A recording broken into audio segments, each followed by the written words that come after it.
walked and drawn our lines, we've put our weapons down, our visions turned to gold, and now we're blacking out. What's up, Vapors? Alright, now that the whole Christmas thing is out of the way, let's get into this whiteout a little more. If you're one of the initial supporters that have been following the progress of things all but religiously, skip ahead to this point in the video to get right to the details of the whiteout and the things to expect when you get yours. But for those of you who aren't familiar with the whiteout, let me give you a bit of info on the project and why this is a product that some of you might want to get excited about. So about a year ago, the guys at Cloudmaker Tech came together with an idea to make a device that runs on open source software with a modular design to allow customization options, kind of like the way the Lava Box lets you use different colored grips, but better.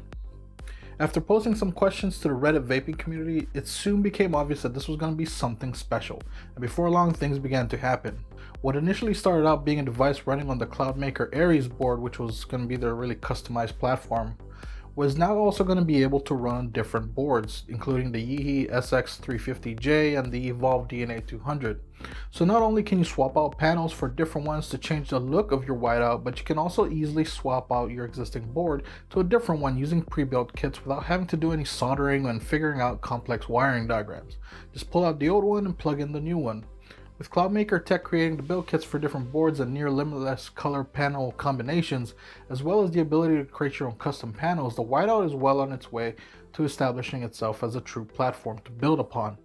For vapors who like to keep up with the rapidly changing pace of vape technology but hate to constantly spend money to upgrade, the whiteout makes doing so a lot more cost effective. For those who like to customize their vape setups to make them truly their own, the whiteout allows for this in ways that were practically impossible before. Fast forward to December and the whiteouts have finally left the factory and are en route to the US warehouse. In the meantime, a couple of pre-release units were let out into the wild, and out of dumb luck I managed to get my hands on one of them from the original recipient when he decided to sell his. Cloudmaker got wind that I had a whiteout in hand and did provide me with some additional information, clearing up that while my unit is in fact a pre-release version, it is also about 99% of what the final units will be like, except for two differences that I'll cover later. With all that said, let's take a closer look at the Whiteout DNA 200 by Cloudmaker Tech. The whiteout is a bit large compared to most other mainstream regulated devices, coming in at almost 108mm tall and 63mm across. While it does sit at just under 28mm wide with the stock panels on, the gentle curve that runs along the edges of the panels makes the device more suitable for atomizers up to 24mm wide. However, getting custom panels made without the curved edges should allow for much larger diameter atomizers without any ugly overhang. The frame or chassis and the included panels are all made of anodized 6061 aluminum. For better durability, each panel is held in place using small hex screws. The battery cover, however, is held in place with 4 sets of magnets that have no trouble holding the light aluminum panel in place. In my teaser video, you would have noticed I had trouble removing the battery cover. This issue is actually addressed in the release units, which won't have this problem.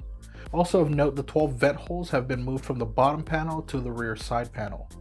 Up front is the typical DNA 200 interface with a fire button, screen, and 2 selector buttons. The buttons are made of silicone, and while they do protrude from the faceplate quite a bit, about 2mm for the selector buttons and just under 1.5 mm for the fire button, their durometer actually makes them quite comfortable to use with a nice tactile feel when pressing them. I do, however, still plan on changing these out when the new buttons become available, and according to CMT, new options will include metal buttons as well as lower profile ones and buttons made from a new silicone material. We should also expect to see more color options. While the screen is a clear plastic, there are ways to change the color of the display by replacing this with other colored screens. I've managed to change mine to a slightly more blue color, but this was more of a proof of concept test. When I post my full review of the whiteout in a few weeks, I plan to have it changed to red to match with the theme that I have in mind for this whiteout. Inside we see the 1100 mAh LiPo pack that comes with the DNA 200 whiteout. A 1300 mAh LiPo option will be available soon, and CMT has indicated that they are also working on a 1500 mAh option for the future. SX whiteouts, however, will ship with a dual 18650 battery sled instead, by default. The LiPo bracket, which is bolted to the frame rather than being a part of it, is made of 1080 spring steel, making battery removal simple enough while still keeping it securely in place. The tabs that hold the LiPo in place on my unit were actually not set up correctly, so the battery was actually a little difficult to remove at first. CMT has told me that this won't be the case with the final units, and after talking with them, I don't have that problem anymore either.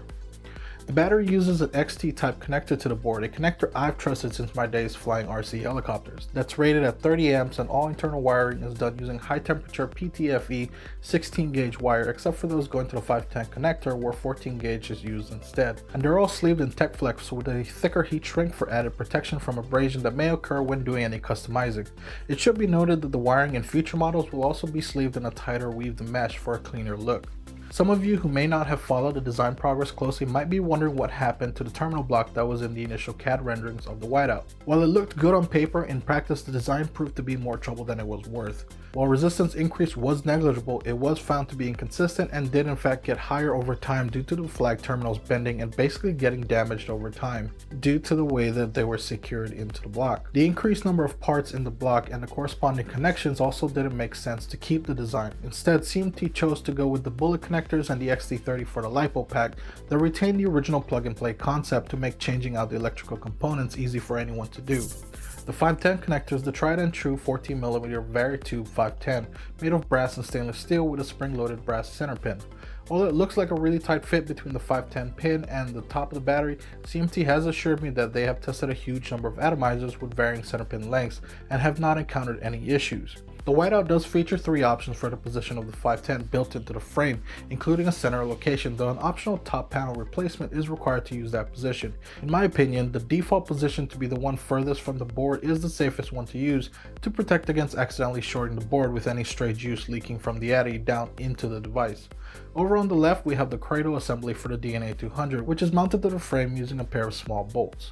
The board itself is secured to the cradle assembly using 3 hex bolts with provisions to adjust alignment of the board if necessary. My Whiteout came with a USB port a little too far to the right, probably due to some misaligned soldering at Evolve's factory or from being disassembled and reassembled after it left the factory. But it was easy enough to fix thanks to this feature built into the Whiteout. As for the DNA 200 software itself, the Whiteouts will ship with some profiles preloaded on them. I've since loaded my own too, of course. CMT claims to have also done the calibration work, with my unit showing an internal mod resistance of 0.06.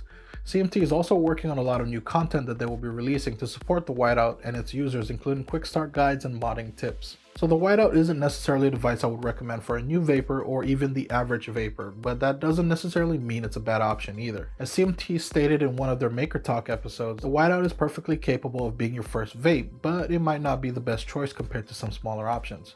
The Whiteout is really aimed at enthusiasts and hobbyists who are looking for more than just another device. I'm also choosing not to do a true product review of the Whiteout until I start doing some more mods on mine so that I'll have a more real-world idea of the customizability features of the device, as well as be able to expand upon other ideas I have for future iterations I hope CMT will develop for a Whiteout line, including a smaller form factor for those who are looking for something smaller while still retaining all the modular features of the original. In the meantime, I hope this video will suffice in keeping everyone who's still waiting on pre-orders excited about getting their Whiteouts really soon, and maybe even encourage a few others who might not have known about it before to pick one up too. Anyway, I hope you liked the video, but if you didn't, feel free to smash the out of that thumbs down button. Otherwise, give it a like and maybe even share it with a few vapors you know who like to tinker and mod things. If you'd rather hold out until the review, be sure you're subscribed so you'll know when that video goes up too. As always, I'm MC Vapes.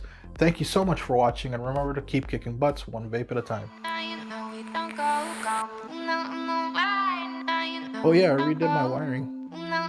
So there's a lot more room inside now for like the stripper pole I want to put in there.